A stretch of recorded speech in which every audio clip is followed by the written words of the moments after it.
Sejam todos muito bem-vindos a mais um webinar promovido pela Soft Expert. O evento de hoje foi palestra destaque no último Virtual Excellence Summit, evento virtual de excelência na gestão promovido pela Soft Expert. O tema abordado é a identificação de potencial e planejamento de sucessão, como preparar as empresas para um futuro de excelência. A apresentação será realizada por Laura Vidal, especialista em consultoria para a transformação de pessoas e negócios, com foco em mudança de mindset para a era digital. Desejo a todos um ótimo webinar. Olá, seja muito bem-vindo, muito bem-vinda. Eu sou a Laura Vidal e eu vou bater um papo com você sobre planejamento de sucessão.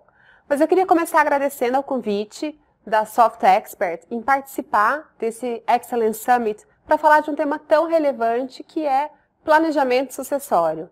Já imaginou o que seria da sua empresa se o seu principal líder hoje deixasse a companhia? Quem assumiria o comando no lugar dele?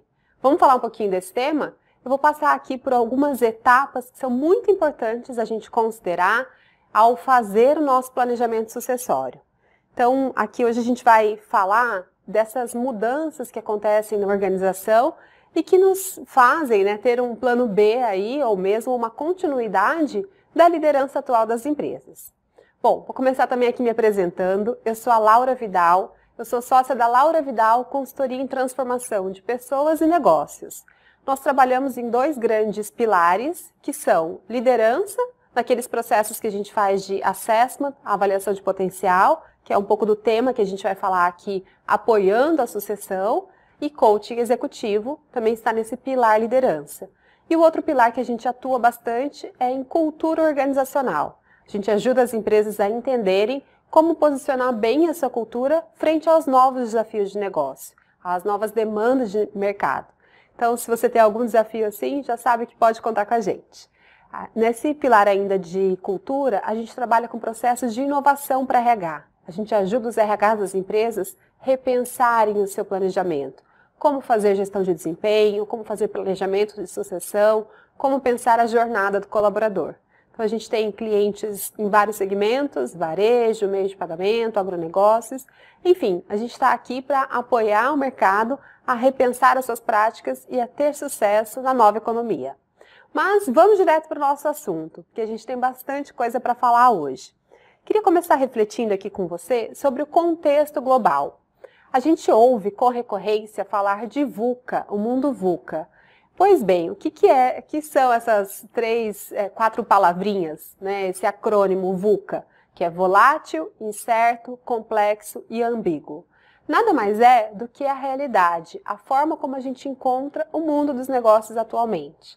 As coisas acabam mudando muito rapidamente, por isso que a gente chama de volátil. O que hoje é uma grande estratégia de mercado, amanhã você pode ter um novo player e mudar toda essa dinâmica. Novos entrantes, então a gente vê as grandes empresas de tecnologia indo muito além daquela função principal, daquele mercado inicial para o qual elas nasceram e atuando em diversos segmentos. E como elas têm muita velocidade, tração e capacidade de penetração em diferentes mercados globalmente, elas acabam mudando do dia para a noite toda uma indústria. É só entender um pouco o que aconteceu com o varejo, depois que essas empresas, grandes empresas, passaram a operar com plataformas digitais. Mudou toda a dinâmica do varejo. E isso pode acontecer a qualquer momento com a minha indústria e com a sua. A gente acredita que todos os negócios serão disruptados se ainda já não foram. Então, mesmo que hoje você não sinta que seu mercado está ameaçado, é importante você entender todo esse movimento de mercado, saber como as empresas de tecnologia atuam, porque elas já estão um pouco mais adaptadas. Para facilitar aqui o nosso entendimento, esse mundo VUCA seria como se fosse o mar, as ondas.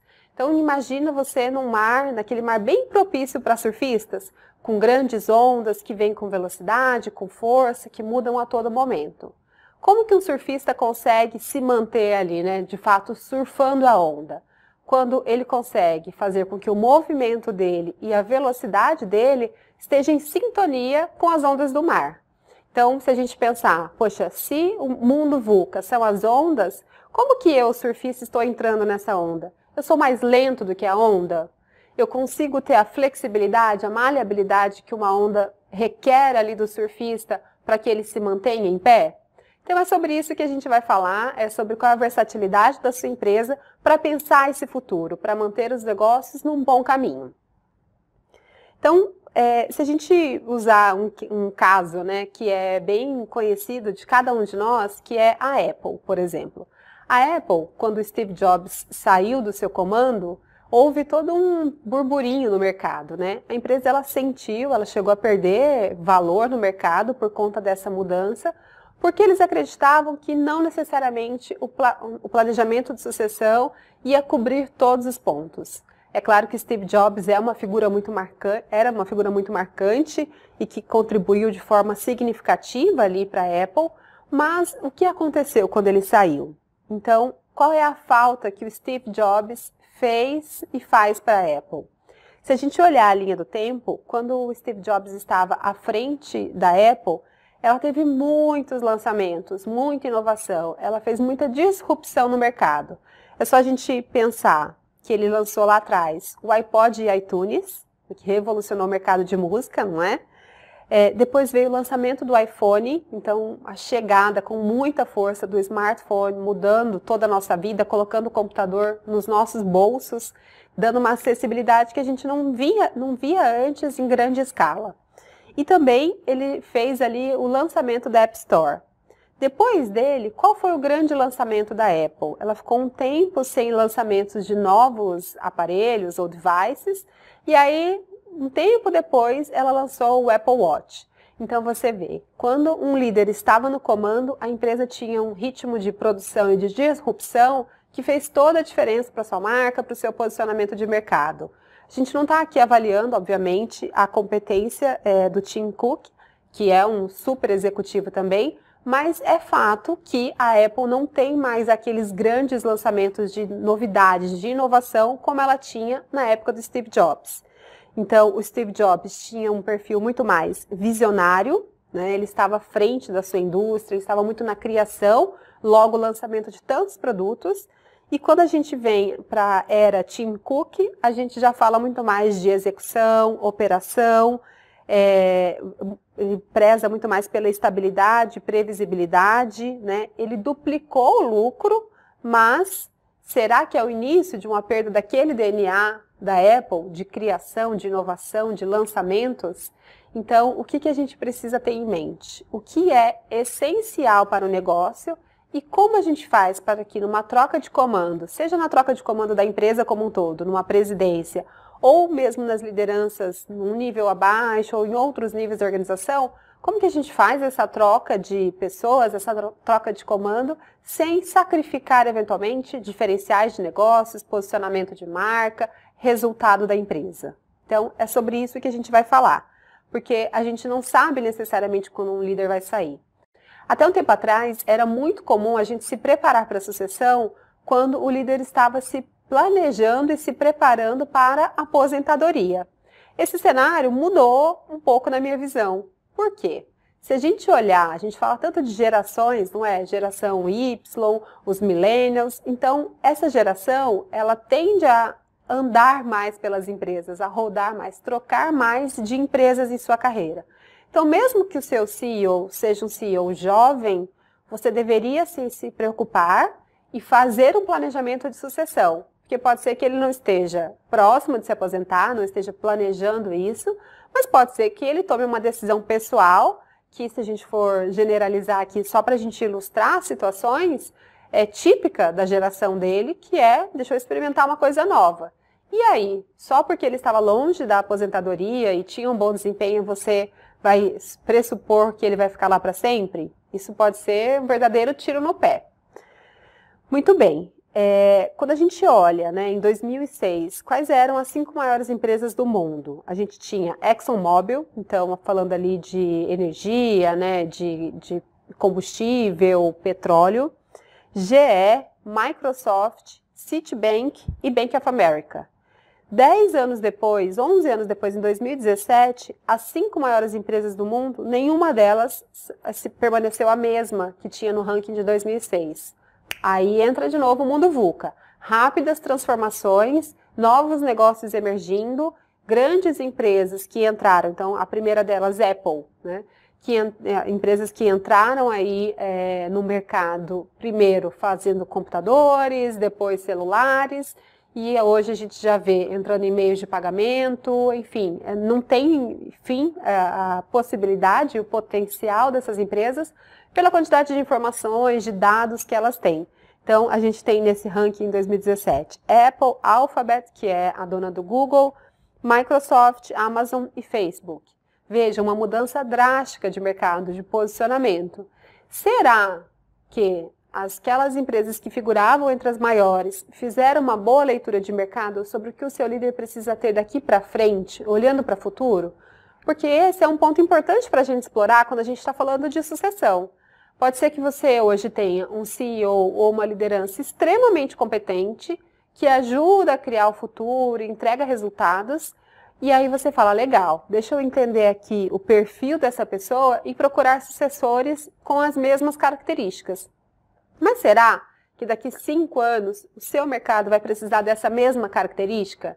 Então aí vem um outro desafio da sucessão. Ele é, além de ter, e conseguir mapear uma pessoa, é mapear uma pessoa com o perfil certo para o futuro, para que a sua empresa não deixe de figurar nos rankings das maiores, mais lucrativas, mais rentáveis, enfim, naquele mercado em que você quer se posicionar com um resultado que é interessante para você, tá? Então, como que a gente faz para garantir perenidade das empresas? A gente falou aqui também, em 2006, figurava no ranking em segundo lugar a GE, que a gente sabe que foi sempre uma empresa de ditar tendências em gestão, em performance, sucessão, avaliação e desenvolvimento de potencial, de talentos. E agora essa empresa também perdendo aí lugar e perdendo uma certa lugar de benchmark, de boas práticas de gestão. Por quê? Porque muita coisa mudou. Então, nosso primeiro desafio é entender, será que eu estou me adaptando na velocidade correta? Será que eu estou atualizando o meu mindset? Isso tudo é bastante importante.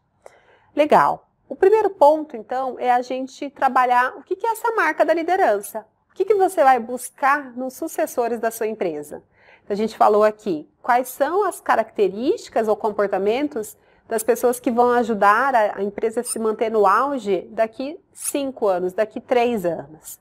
Eu recorri a um estudo, uma fonte da Singularity University, que é aquela universidade no Vale do Silício, que é do Google e da NASA. E aí eles falam lá de 3 grandes habilidades do futuro e eu incluí mais uma, que também faz parte aí das minhas leituras, do repertório que eu me atualizo e busco. São elas: coragem, criatividade, empatia e garra. Agora faça uma reflexão. Quanto você está olhando, ao buscar sucessores para sua empresa, quaisquer que sejam as posições, o quanto você tem olhado para este perfil e para essas pessoas que ocupam ou que virão a ser os sucessores, a habilidade de coragem. Criatividade. Quanto que seu ambiente permite que as pessoas sejam criativas para você saber que, de fato, esse sucessor tem essa habilidade e a pratica. Empatia. O quanto que esse líder consegue se conectar com o outro. Quanto que ele consegue entender as pessoas a partir da perspectiva delas. O quanto que ele consegue se abrir e ser também vulnerável para criar conexão, relações mais profundas e aí, de fato, conseguir mobilizar pessoas. E a quarta habilidade é garra. Talvez essa, por estar mais ligada ali, ou mais próxima intuitivamente de resultados, seja uma que a gente consiga notar melhor. Mas não sei se a gente está buscando exatamente esta característica. Então, para começar, para a gente aquecer, já ficam aí 4 dicas da Singularity sobre habilidades importantes para você buscar no seu sucessor. Além disso, a gente pode, claro, olhar para cada negócio e definir um perfil de competências. Eu sempre gosto de fazer isso olhando para desafios futuros e não só replicando o modelo que você tem hoje. Então, quando você olha para a sua estratégia, para a ambição da sua companhia, quais são os comportamentos que vão ajudar a sua liderança a criar esse futuro e a entregar os resultados almejados? Sabendo que durante esse futuro, a construção desse futuro de 3, 5 anos, as coisas vão mudar e essa liderança também vai precisar se adaptar. Então, que comportamentos são esses que você poderia colocar num perfil de competência específico para a sua empresa? A partir de desafios de negócio, de alinhamento cultural, quais são os comportamentos que criam futuro no seu negócio? Você sabe responder essa pergunta? Essa é uma reflexão super importante. É o primeiro passo para a gente pensar a sucessão. Senão a gente fica olhando sempre, né, e replicando os modelos atuais. Então é só lembrar lá, por isso que eu trouxe aquele ranking, o que era maior empresa de destaque há 10 anos deixou de sê-lo. Então se a gente fizer o exercício de replicar, certamente a gente sairia desse ranking se fosse a nossa empresa, tá? Legal. Mas quando a gente fala de sucessão, não basta a gente olhar só competências, só os comportamentos que a pessoa apresenta hoje. A gente tem que olhar para potencial inevitavelmente, tá? Essa é uma forma de você entender quem são as pessoas de maior capacidade de aumentar a complexidade de suas responsabilidades ao longo do tempo. Pode parecer aí, né, um joguinho de palavras, mas é bem importante a gente frisar aqui que potencial é diferente de competências. A gente está olhando aqui o como a pessoa entrega seus resultados, como ela se comporta nas competências, e potencial a gente está olhando capacidade da pessoa de ir aumentando o seu nível de complexidade. Então, se você está falando da sucessão do seu presidente, você tem que olhar dos seus diretores ou de pessoas, de candidatos de mercado. Quais são as pessoas que têm potencial, né, para assumir uma posição de escopo muito mais ampliado do que a sua diretoria atual? Porque a cada nível, né, que a gente fala do pipeline de liderança, quem conhece, quiser ler um pouco mais o tema, tem o pipeline de liderança do Ram Charan, que ele fala que a cada aumento de complexidade, cada transição de nível, a gente precisa de uma outra atuação, de um outro mindset. Até a forma como a gente pensa, como a gente percebe as coisas, tem que evoluir para que a gente seja bem sucedido num próximo nível, tá? O que a gente gosta muito, acredita muito na consultoria que eu sou sócia, no Laura Vidal Consultoria. A gente trabalha muito com o conceito de agilidade de aprendizagem. Então, vários institutos internacionais e gurus de gestão usam esse conceito. Então, se você quiser saber um pouquinho mais, o Center for Creative Leadership é uma fonte super interessante, tá? O próprio Dave Ulrich, que é um guru de RH, fala bastante de agilidade de aprendizagem, como aquelas características que vão fazer toda a diferença para os futuros líderes do seu negócio, ok? Então, o que é agilidade de aprendizagem? É um mindset, é um conjunto de práticas correspondentes que permitem aos líderes se desenvolverem continuamente, crescerem e utilizarem novas estratégias para enfrentar os problemas complexos da organização, tá? É habilidade e disposição para aprender a partir da sua própria experiência. Então, a gente vê muito hoje em dia, né, no mundo das startups, das grandes empresas de tecnologia e inovação, falarem, poxa, a gente tem que permitir o erro, tem que errar rápido e tem que aprender com o erro. Mas a aprendizagem, essa habilidade, né, essa agilidade de aprendizagem, ela só acontece quando, a partir das minhas experiências, eu faço uma reflexão sobre quais são as lições aprendidas, entendo onde eu posso aplicar essas lições aprendidas e aplico as lições. Porque a gente só aprende quando a gente faz. Ou seja, se eu vivi uma situação de insucesso, fiz uma reflexão e falei, legal, os aprendizados são esses. Mas não apliquei o que eu aprendi, então, na verdade, eu ainda não aprendi. Eu só fiquei na etapa de reflexão, ainda está na teoria. Eu só vi que o que eu fiz não deu certo, essa pode ser uma hipótese de como daria certo. Como que eu vou saber se é isso mesmo e saber se, poxa, agora sim eu tenho sucesso? Se eu conseguir aplicar. Então, as pessoas de agilidade de aprendizagem mais alta, elas conseguem ter esse processo de aprendizagem, de refletir, tirar as lições, praticar, testar de novo e terem sucesso, tá? Na agilidade de aprendizagem, existem 5 fatores que são primordiais para a gente olhar e observar dessas pessoas que a gente está avaliando ou considerando para uma sucessão. O primeiro deles é a agilidade mental. Qual é o nível de conexões que essa pessoa consegue fazer na interpretação, leitura, resolução de um problema, tá? O segundo é agilidade com mudanças, como que eu provoco, lidero ou consigo me adaptar às mudanças necessárias. A gente sabe que essa é uma habilidade cada vez mais importante, tá? Agilidade com resultados, não adianta ter potencial se a pessoa não tem capacidade de gerar resultados, drive, foco, trabalha com complexidade, então isso tudo é bem importante.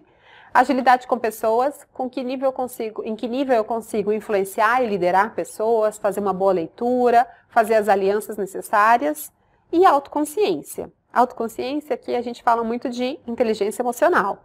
Aqui é o ponto que a gente chama de um possível descarrilador da carreira. Então, se a pessoa ela pode ter os outros 4 fatores de agilidade super bem desenvolvidos.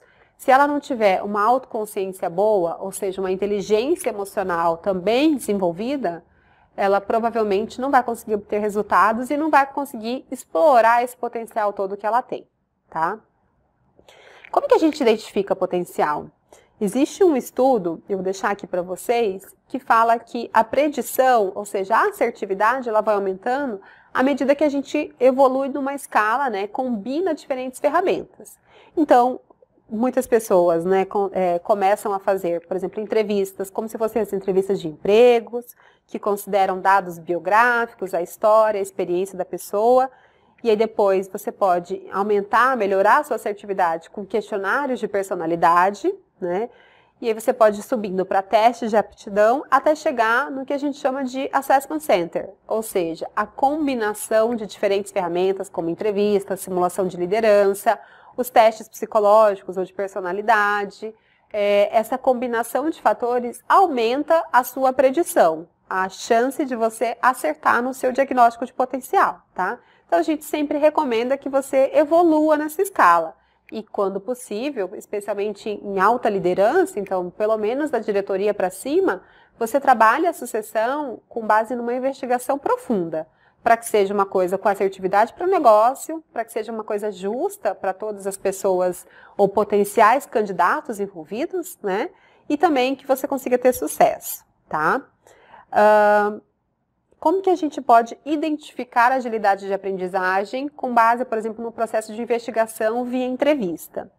Como eu falei, potencial é um pouquinho diferente de competências. Então, para investigar potencial, especialmente Learning Agility ou agilidade de aprendizagem, você tem que envolver ou andar mais alguns níveis no seu processo de investigação, na sua entrevista, por exemplo. Então, você vai pegar aqueles 5 fatores, entender quais são os comportamentos que permeiam os fatores de agilidade e aí entender com o seu avaliado, né, que pode ser um executivo interno, pode ser um executivo de mercado, entender em que situação a pessoa aplicou aquela agilidade, qual foi o papel dele ali, né, qual foi a ação que ele tomou, por que ele escolheu aquela ação, ou seja, o que ele tinha em mente, porque lembra que a gente falou de agilidade mental? A agilidade mental é um processo interno. A gente só consegue saber se a pessoa tem ou não fazendo perguntas, mas entendendo todo o processo, toda a linha de raciocínio dele, até chegar o momento da tomada de decisão. O que, muitas vezes, numa entrevista por competências, você só perguntaria qual foi o contexto, qual foi a ação e resultado. Aqui a gente quer investigar um pouquinho mais o processo. Como a pessoa chegou naquela decisão? Quais fatores ela considerou? Porque a gente quer saber, por exemplo, qual é o nível de conexão que ela faz, qual é o nível de complexidade em termos de variáveis que essa pessoa considera. Ela trabalha só com fatos e dados ou ela consegue também envolver elementos mais soft, né? Ela faz leitura de pessoas também, quando ela está analisando dados para tomar decisão. Ela leva em consideração questões políticas, questões culturais. Então, isso tudo você vai saber e perceber se você, de fato, perguntar e investigar. Aí você tem que saber, de fato, qual foi o resultado, como a gente faz na competência, qual foi o aprendizado que a pessoa tirou da situação. E note que aqui não precisa ser só uma situação de erro que a gente tira aprendizado. Bem melhor a gente aprender até com os nossos acertos. Mas para que a gente aprenda com o acerto, a gente tem que parar e fazer esse processo de reflexão. Porque quando as coisas dão certo, o nosso instinto diz, vai, próximo, esse já foi, já consegui, próximo. Mas não, poxa, o que eu fiz aqui que foi fator crítico de sucesso? Foi chave para que eu obtivesse esse resultado tão positivo. Então, qual foi o aprendizado e onde ele aplicou aquele aprendizado? Lembra que foi o tema que a gente falou há pouco? Muito bem. Então, depois de identificada, quais são as habilidades ou competências de futuro que a sua organização requer? Qual é o potencial que essa pessoa tem? E aqui a minha sugestão é estudar sobre agilidade de aprendizagem e usar esse conceito, que é um dos conceitos mais bem avaliados pelo mercado, como de fato uma boa predição de potencial. Fez essas duas combinações, entendeu essas características, como que você vai planejar então a sucessão, tá? Então, em que consiste, né, esse planejamento de sucessão para a sua empresa?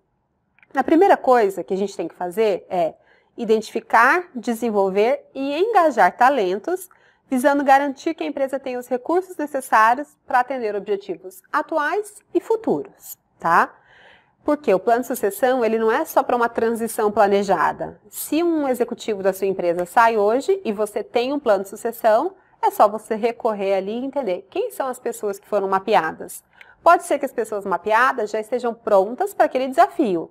Pode ser que elas ainda não estivessem prontas. E aí você vai ter que tomar uma decisão gerencial, que é, vou colocar essa pessoa que eu identifiquei como potencial, lembra, porque o potencial foi identificado, e vou acelerar a prontidão dela já na cadeira, dando suporte e não só colocando a pessoa na posição e abandonando ela lá, ou não vou fazer isso porque pode ser um passo muito grande, de fato ela não está pronta agora e vou trazer uma pessoa de mercado ou vou fazer uma movimentação lateral.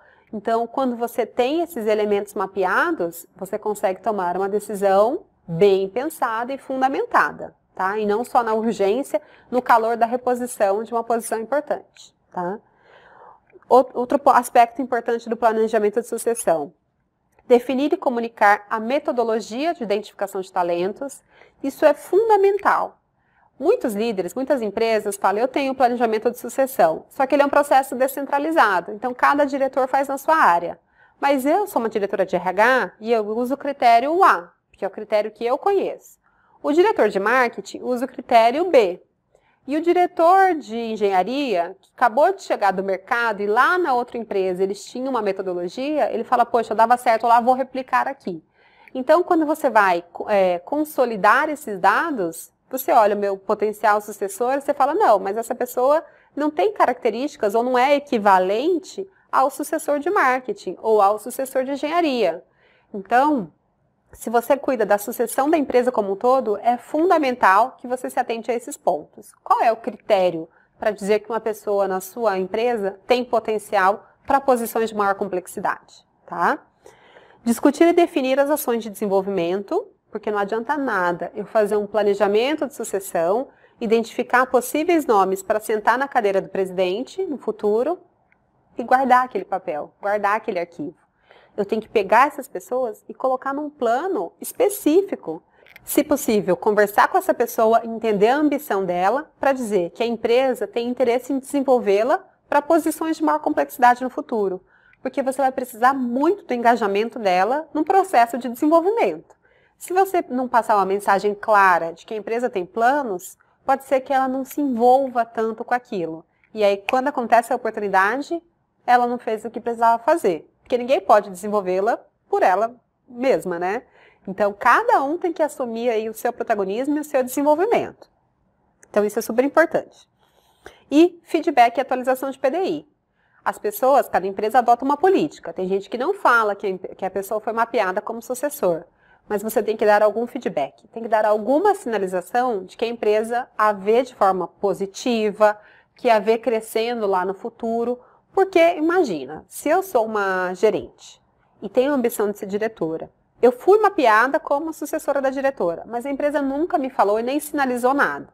Eu olho, minha diretora, eventualmente, é uma pessoa relativamente jovem, tem um bom desempenho, tem um bom relacionamento dentro da empresa.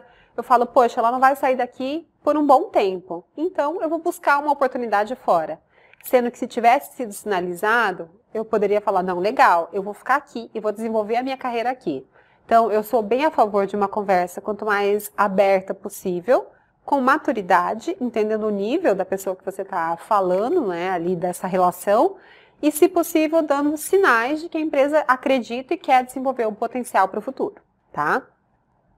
Muitas empresas usam uma matriz. E aí pode ser um Mindbox, pode ser um sextante, pode ser, né, até outras formas gráficas de utilizar.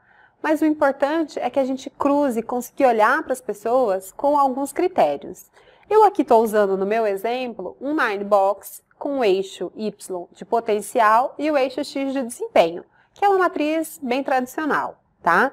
Então, a gente pode colocar pessoas em desempenho abaixo da meta, dentro do esperado e acima da meta, e em potencial, platô, médio potencial e alto potencial, tá? O que sai de uma matriz de talentos, né? Um Ninebox, um sextante, o que quer que seja a ferramenta em si. Dali podem sair outputs para feedback, PDI e gestão de baixo desempenho, porque aqui você não está mapeando só sucessor, você também está mapeando quem não tem entrega e não tem potencial a ser explorado, e essas pessoas também precisam de um feedback muito claro e fazer a gestão de desempenho para que ela ande, pelo menos na perspectiva X ali de resultados, tá? Necessidade de capacitação e desenvolvimento, dependendo do seu posicionamento na matriz, tá? Carreira, você pode tirar de uma matriz dessa critérios para mérito e promoção, é claro. Mérito é porque entregou dentro da posição, então o eixo performance vai te ajudar muito, combinado com outras informações que não estão na matriz, como posicionamento na faixa, tempo na posição e vários outros aspectos. E promoção, por quê? Você só vai promover para um próximo nível quem tem potencial para o próximo nível. Então, aqui do eixo potencial, você tira muita informação para uma movimentação de promoção, tá? Algumas empresas trabalham com uma curva forçada dentro do Ninebox, outras usam uma referência, uma boa prática, que seria, por exemplo, ter 25% das pessoas nos 3 melhores quadrantes, ali no L invertido da matriz, tá? 70% das pessoas nos quadrantes intermediários e 5% das pessoas nesse quadrante de baixo desempenho. Por que que isso é relevante? Para a gente não ficar super protegendo, dourando a pílula, sabendo que, na maioria das empresas, existem sim casos de baixa performance, de pessoas que não têm potencial para ser desenvolvido. Então, poxa, a gente coloca ali que não é para caiu ali, vai ser mandado embora. Mas caiu ali, como que a gente move essa pessoa para ter uma performance melhor, certo? E aí, o que que a gente faz, então, a partir dessa matriz? A gente pega e mapeia as posições que demandam um sucessor. Então, na minha recomendação, presidente e todos os diretos do presidente deveriam ter um sucessor mapeado. E aí vai depender um pouco do seu momento de negócio, de maturidade, tamanho da sua estrutura, descer para todos os cargos de liderança. Aqui tem que avaliar um pouco o custo-benefício, né? Se a sua empresa for muito grande e tiver muita gente, talvez o esforço de você descer em todas as posições seja maior do que o benefício que você colhe como output desse processo. Falando de sucessão, não de discussão de pessoas, mapeamento de potencial. Então, aqui, eventualmente, você pode analisar aquelas cadeiras que têm um turnover, uma movimentação histórica maior, ou posições que são críticas para o negócio, que são aquelas de difícil reposição no mercado, aquelas que têm impacto direto no negócio, que você demora para formar pessoas. Então, essas posições você pode pôr uma lupa e aí sim discutir num comitê. Então, vai depender aqui se são todas as posições de liderança ou só as posições mais seniors, depender um pouco da sua realidade, que é específica de cada um. Então, definidas as posições, você pode nomear quem que é o sucessor imediato, ou seja, a pessoa que tem potencial e competências para aquela posição, tá? Que estaria hoje pronto. Então, se eu sou uma diretora e saio da empresa hoje, o meu sucessor imediato é quem está pronto. Pode assumir sem prejuízo para a empresa ou alguma dificuldade maior, tá?